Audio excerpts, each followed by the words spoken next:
Om Namo Narayanaya.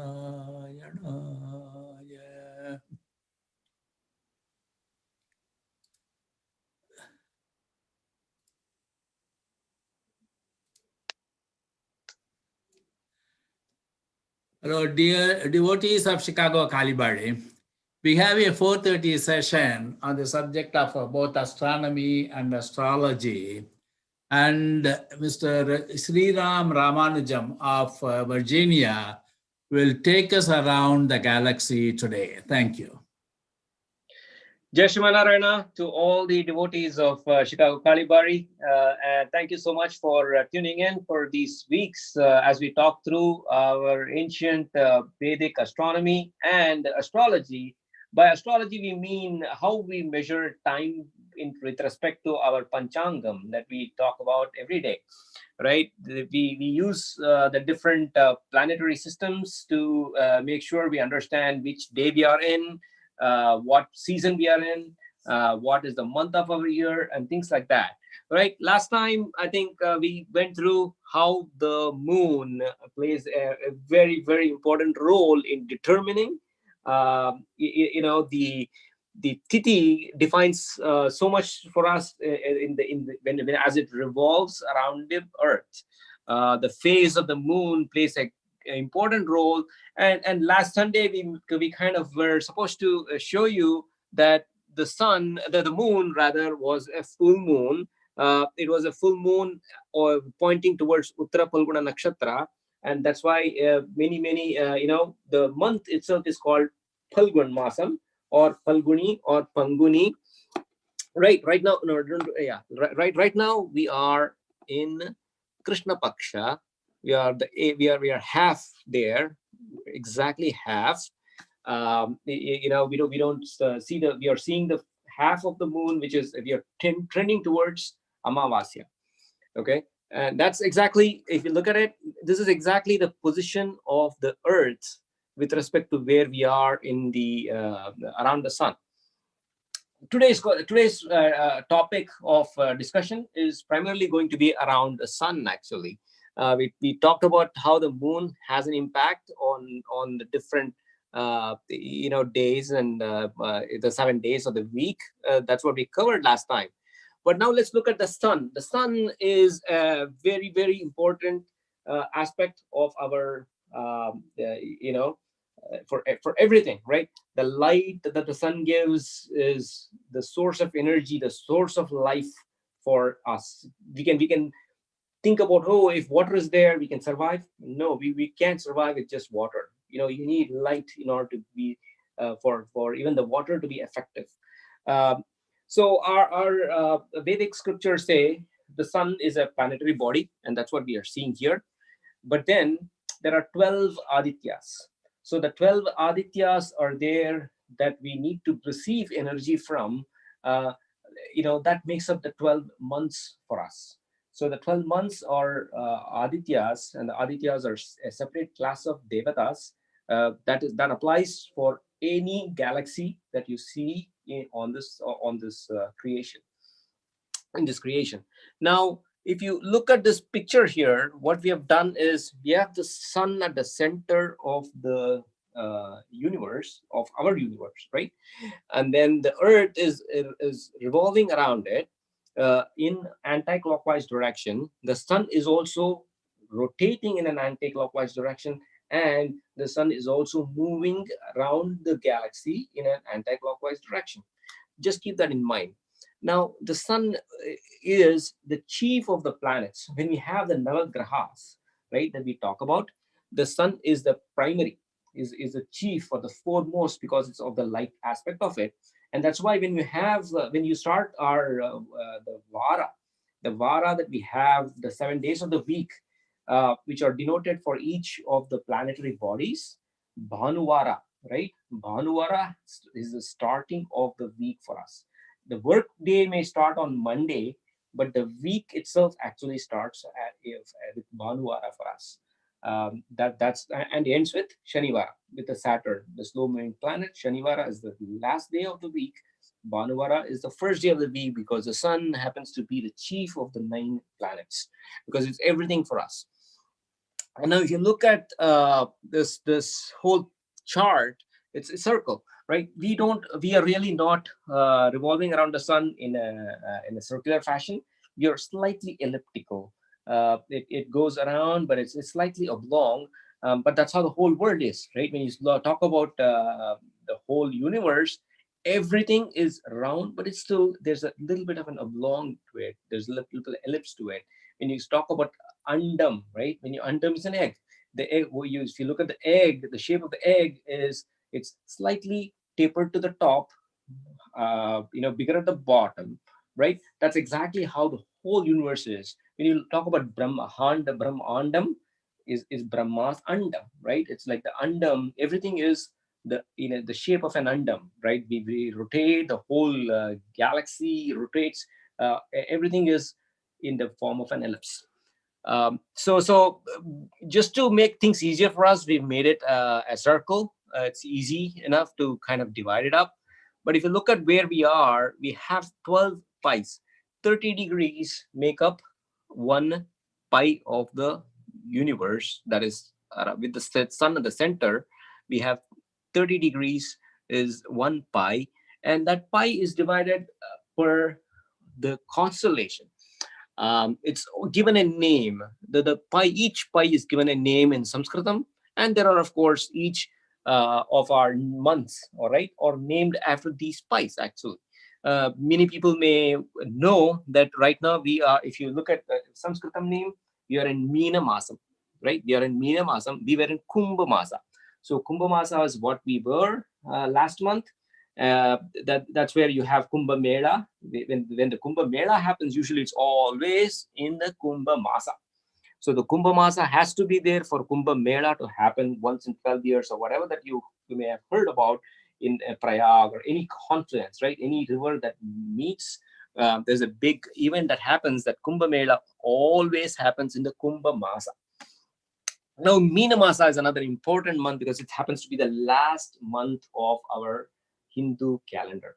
So the Hindu calendar is where we are coming out of Shishira Ritu, right? The Ritu that we are in is in Shishira. Shishira meaning the deep freeze. We were at colder, throughout the world. This happens in various degrees. But even in tropical climates and things like that too, there are varying degrees of Shishira Ritu that happens, and we are in the middle of it right now, given where we are. We are about 12 days away from the New Year. We're going to be celebrating the New Year, where it goes to Chitra. So each of these, the pies have a name called, Meena. The next one that we are going to see is Mesha. Mesha is the Aries, right? The Aries is what the Western people call it. That's the Chitra Masa or the Mesha Masa. Of course, the Chitra, I told you, the moon, right? When it comes around, it is going to go in, and the new moon is going to be in Chitra Nakshatra. That's why the Masam is called Chitra. Plus, but what really happens is, we're going to focus today is the Mesha Masam. So the pi that you see, even though the Earth may be here, when we go in 12 days, right? We're going to have a Chandramana Yugadi. That the Chandramana Yugadi is going to make us go into Chitra Masa. And so also Sauramana, like 1 day later on the 12th, we are going to go into Mesha Masam, which is Chitra Masam for everybody, pretty much. So when we go into this pi, that's what constitutes the changing of the month for us. The earth is moving, but then what the sun is going to show us, the sun is going to point to Mesha. This part of the galaxy is called Mesha Rashi, because the Rashi meaning there's plenty, right? The Rashi, there's a Rashi of stars. That star constellation here, which is called the Aries, is what is given the name of Mesha together, right? This pi is called Mesha. So whatever the sun shows us, in the sense that the sun shows us, we cannot see it because during our nighttime we cannot see that, right? Till now we were able to see Taurus, stars. we will never be able to see Taurus anymore, nor Aries, because the sun's going to be bright during their daytime. It's going to be these pretty much, this place is going to be covered. We are going to be right behind. So whatever constellation we cannot see is the name of the month, the Mesha Masam. That's how the Sauramana Masa comes into picture. So the difference between the Chandramana is whenever it's a new moon, right? Whenever it's a new moon, whatever the new moon is going to be on a particular month is what we get the name from, Chitra Masa, right? After the Chitra Masa, what happens? You're going to have Vaishaka Masa. So whenever there's going to be Vaishaka on the new moon, you're going to have Vaishaka. But at that time, what's going to happen? The sun, we are also going to move, and it's going to be like that, right? It's going to be like this into Vaishaka, which is called Vrishabha. So that's how the Sauramana and the Chandramana work together. Is whatever the sun shows on the opposite side is what constitutes our Sauramana Masa. So mostly the Sauramana Masa is what is predominantly used in the southern parts of India, in Kerala, in many other parts of country. But again, don't mistake ourselves to take that Sauramana belongs to a certain region or Chandramana belongs to a certain region. Both these calendars or the movements of these two things, right, the sun and the moon, are integral to our Vedic culture. One cannot exist without the other. We use both for various reasons, but given the fact that we have the English calendar that we need to follow, we got to work in a different calendar system. We've kind of reduced our dependency in trying to follow both these Sauramana and Chandramana. So we've gravitated towards, Bengal uses Chandramana versus Tamil Nadu uses Sauramana. That's really not the case. We both use both these planetary systems, and what it defines for us as the Ritu is actually given by the sun. The sun is what defines the season for us. So the next couple lectures, I think we'll devote towards talking about the Sankalpam. When you do Sankalpam, you cover the various aspects of where we are with these two planetary bodies, and that will tell you why the Ritu comes into picture. Now we were at the Shishira Ritu, right? As we move into Chitra, look at it. Chitra and Vaishaka are both Vasanta Ritu. So they both have Vasanta Ritu, right? Even though we celebrated Vasanta Panchami and all that, the true spring actually comes from Chitra as soon as we enter Chitra and go into Vaishaka. So the seasons are defined by the sun, because the sun's light and sun's energy is what defines the seasons for us. So the 12 pies, and each of the 12 pies are again subdivided, two of them to make up a Ritu, which is a season. We have Vasanta Ritu, after that comes the Grishma Ritu, after that comes the Varsha Ritu, where it's a rainy season, then it comes the Sharad Ritu, and the Hemant Ritu, the Shishir Ritu, right? We can go into detail about what they really mean, but I just want to mention them. So now coming back to the Rashi, this pi, right? This space, the what do you call the angular distance? Like I'm looking for a word here. I'm sorry. The travel, right? The travel around the arc, the length of the arc. Yeah, that's what I was missing. Now, if you look at it, there are 27 nakshatras, right? We mentioned about the 27 nakshatras that are Daksha Prajapati's daughters. The Daksha Prajapati's daughters are the ones that got the job, so to speak, to be influencing the birth of people. So because they are belonging to Prajapati, right? The Prajapati is one that is supposed to take care of life form, right? The increase of the life form is the job of the Prajapatis, not just humans, but everything else. So the nakshatra devatas have an influence on each one of us because of their lineage from where they come, right? So now if you look at this, the pies, the 27 of them are arranged all around the galaxy with sun as the center point. We need some reference point in order to account for it, and the sun happens to be at the center. Now we have the pies there, and now you just look at it, right? You have Ashwini happens to be the first nakshatra. The arc length, right, is now divided is 30 degrees, of course. But then there are 27 nakshatras. The 27 nakshatras, they again further divided into padas. So there are 4 padas for the nakshatras. Padas meaning the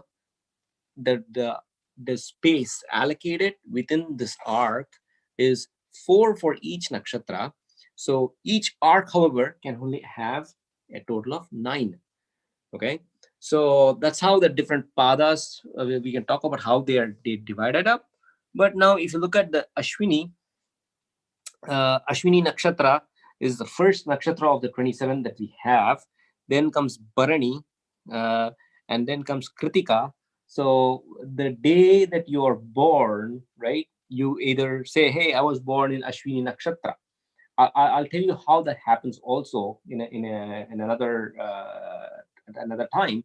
That's how you determine the day you were born. Now, Ashwini, actually, if you look at it, there's a number here, which is number 3.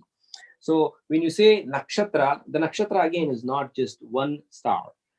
It forms a constellation of many stars, actually, many different stars, meaning galaxies themselves, right? A star is a sun or a source of energy in that particular constellation. So it's not just one. So the Ashwini has 3 stars, Bharani has 3 stars. If you look at Kritika, it has 6 stars. So there's an interesting story about Kritika, right? Many of you may know that Subramanya, right? Subramanya is also called Kartikeya. And he had how many mothers? He had 6 mothers, right? 6 mothers. They helped him. They nursed him. 6 of them nursed him. Those are the 6 Kritika Nakshatra Devatas, right? They came down to earth when Sharavana was born, right? And he was dropped on the Sharavana groves. The 6 Kritikas came in and nursed him. And that's exactly how he gets the name of Kartikeya. And that's how he's got 6 headed, because he made sure that he can suckle all 6 of them. So that's how Kritika. So each one, the reason I'm trying to mention this is each of these nakshatras have a story behind them, actually. And our Vedas and our Puranas, they all come together. They kind of meet. So the different stories that you may have heard about Kartikeya are related to the nakshatra being 6 here. So Rohini, for example, has 5 stars. So if you look at it, right, we didn't have telescopes. We didn't have anything back then, but they are able to identify a constellation on how many stars each one has and everything of that sort, right? Mrigashira, for example, has 3. Ardra, there's only 1, right? Ardra is normally referred to as the nakshatra of Lord Shiva. It is also the nakshatra that Lord Swami Ramanuja was born. It's called, when you say Aradra, right, the Sanskritam term for it is moist, right? One that makes something moist and revives is called Aradra. So that Aradra has only 1. That's all there is to it. So Punarvasu, of course, has 5. That's the nakshatra that Rama was born in. So we're going to have Rama Navami come up. We can talk about how Rama Navami comes up and how Punarvasu shows up there also. So that there are these different nakshatras that go around the 27, making a peach pie. But I want to try to draw your attention to one thing, where when we started off with Ashwini, there is 3. There, of course, Ashwini is 1. Like I said, each nakshatra has 4 padas, right? 4 padas meaning the length of the arc is divided up and given a number of 4 for the distance to cover. So Ashwini has 4, Bharani has 4. Now Kritika should have had 4, but since this arc can have only 9, Kritika gets 1. Okay, the other 3 padas, or the distance that we need to cover in the sky, with respect to the sun and the moon, is the 2, 3, and 4. The rest of the three padas fall in a different rashi. So Vaishaka Rashi, Vrishabha Rashi has three other padas. So that's why when you go to a temple, and when the priest asks you, hey, what nakshatra you are, and when you say, hey, I'm Kritika nakshatra, they say, hey, which pada are you in, right? Are you first pada? If you're first pada, then you're actually Mesha Rashi. Oh, I was born in Kritika nakshatra, third pada. Oh, I'm really Vrishabha Rashi. So the Rashi that you see, the name of the Rashi is also the name of the month, and it is also the what do you call, the space in time, right? That defines where the moon was at the time that you were born. So there's a relationship to that, and we can really show you how that happens.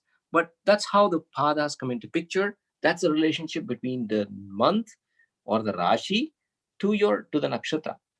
So that's how, like, if anybody born in Kritika, like second, third, or fourth pada, or Rohini, or Mrigashira 1 and 2 padas, right? They will all be in Vrishabha Rashi. And that's how the Rashis come into picture, and that's how we talk about ourselves in our language, in terms of how the sun's movement gives us the month. It tells you where you are in terms of the season. The sun also defines us. Like I said, the 12 Adityas. For us, if you look at it, the major thing that we have is sun is just not a planetary body, right? The sun as a planetary body is one thing, but the Adityas are a different class of devatas that give us the energy source, and that energy source being nothing but the 12 Adityas. So each each month actually has a different Aditya. It's got a different set of rishis. It's got a different set of Gandharvas. All of it driving each of the months that we are in. So the sankalpam, when we talk about the sankalpam, right, all of that will come into picture, and we'll be able to carry forward. Here, Anvita is somebody that helps me kind of formulate a lot of these thoughts in terms of how we can convey. I'm just going to ask her if I am missing something today that we were supposed to cover. Um, is pretty much everything yet? And then we can probably, if you have a few more minutes, right, I think we can probably go through the different nakshatras. Punarvasu, like, if you look at it again, there's like these 4 different padas. They're divided up. Pushya nakshatra is an extremely important nakshatra for gurus, right? Anybody that is a guru, that is a great for leader in a religious sense, being in a Pushya nakshatra makes them exalted. They usually are somebody we have. That's why Guru Paurnami and all that happens during Pushya nakshatra right there, actually. So you'll see different things that happen that based on what nakshatra you are in. For example, people of Maka nakshatra, they have a lot of tendency to be very much related to their forefathers. That Maka nakshatra is supposed to be somebody that Pitrus, right? It belongs to Pitru Devata, controlled the Maka nakshatra. So people that are born in this particular nakshatra have a tendency to be drawn to that. So there are various aspects of how things happen. The one thing I want to cover last week, but I just couldn't, is this Uttara Palguni, Purva Palguni nakshatra. Actually, the Palguni and the Uttara, right? Uttara itself is something that joins two things together, actually. So it's a very uh, exalted nakshatras. That's the reason why, if you look at it, Rama Sita's Kalyanam took place during the Uttara Palguni Nakshatram. Shiva Parvati got married apparently under the same nakshatra of Uttara Palguni. So Palguni as such is very important. So Ranganayaki Taya, right, Mahalakshmi, is supposed to have said to have taken birth on Uttara Palguni. So that's why Panguni Uttaram is extremely special. So there are a lot of things around the different nakshatras, and over the course of the next few this thing we can cover about all these nakshatras which are hasta, and chitra is supposed to be a beautiful nakshatra. That's why it gathers the name of chitra. um, I want to mention a few others. Jeshta is actually the first daughter, right? She's the Oldest. she's the oldest, rather. Sorry, she's the oldest daughter of Daksha Prajapati. That's why she's called Jeshta. So the and there's next is a Mula. Mula has 11 stars actually. Mula is 11, but at the same time, I think it leads to many thousands of other nakshatras. So it is a starting point for 11, but there are thousands and thousands of other nakshatras from the Mula. Mula meaning it's the beginning, right? It's a root. So that's how that name comes up. So there are various aspects to every nakshatra that we have. Every name that we have has an extremely great significance. It's unbelievable that our Vedic culture, our Vedic, simple thing as a calendar, right, that we follow in each of our life, each day of our lives, would have such a profound impact on us, because these are all devatas. One thing we need to remember is when you do homam and things like that, right? You do Navagraha Homam, you do Nakshatra Homam, Nakshatreshti Homam, right? For the 27 nakshatras. So these are all devatas that control how we live, what we are, what we do based on the particular day of the time, the day of the month, plus how we were born. So we'll also talk about some of those aspects of how they control us and why they control us. For example, there's another Shatabhisha Nakshatra. There's 100 of them actually. So there are hundreds of stars that make up Shatabhisha. Dhanishta is like 4, but they're supposed to be looking like diamond. They look so rich, and that's why called Dhanishta, Dhanam, right? That's how that comes out. So again, I want to reiterate the fact that it's such a profound thing to learn and look at the sky, to figure out the various nakshatrams that we have, the months that we have, based on how the sun and the moon traverse. It's not just January, February, or whatever, right? It's not a random delineation of the month. Again, one other thing I want to kind of quickly point out is right now we are closer to the sun than anywhere, anytime else, right? We used to be closer to the sun during February. We talked about the Andam, right? When we go, we are actually closer to the sun than any time of the year, but the gravitational pull makes you travel faster. So hence the month is actually shorter, right? The days are shorter because of that aspect of it. In summer, actually, we're going to be on the other side, right? Totally on this side, right? When we are on this side of the sun, we are actually farther away. But because of the tilt, right, we're going to have the effect of the sun. But at that time, we're going to move slower. We're going to move slower because we're going to be away from the sun, so the gravitational pull is going to be lesser, and that's how our month is going to be slightly longer. Our days are going to be slightly longer. So the days are slightly longer because of that aspect. So there's things that are physically driven based on how our calendar has been formed. It's been I don't know, thousands and thousands of years handed out to us with all of the perfect calculations that we know that make up our calendar. With that, I'm going to end today's series. Talk about the sun and its impact on us and the months that we have. Jai Shri Narayana, thank you very much for tuning in. And dear Chicago Kalibari, we thank both Sri Ram and his daughter Anita for an excellent presentation.